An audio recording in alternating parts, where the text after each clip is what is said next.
کمپیوټر نتورک ټوپولوژي باندې به وغږېږم. تاسې کولی شئ ټوپولوژي نه د چې په سترګو ورته وګورئ مثلا لکه لیاوټ یا ډیزاین یا د زموږ نتورک څنګه جوړ شوی دی. صحیح ده؟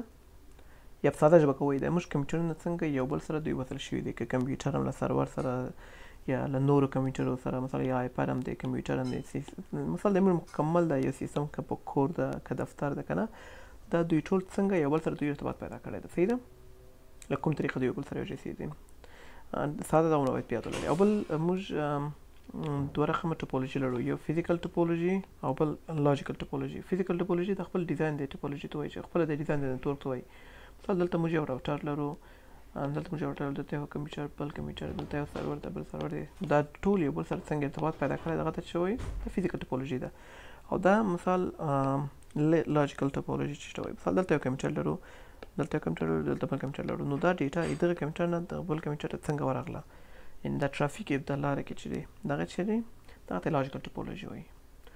د اسانتیا د کار لپاره موږ که بالا دې غږېږو نو موږ هدف چې فزیکل او لاجیکل ټوپولوژي به دواړه موږ په شي کوو، دغه قالب کې به موږ غږېږو. صحیح ده؟ انشاءالله په راتلونکي ویډیوګانو کې به موږ په انواع باندې غږېږو، څه رقمه ټوپولوژیانې لرو. صحیح ده؟ په هر یو باندې به جلا جلا وغږېږو.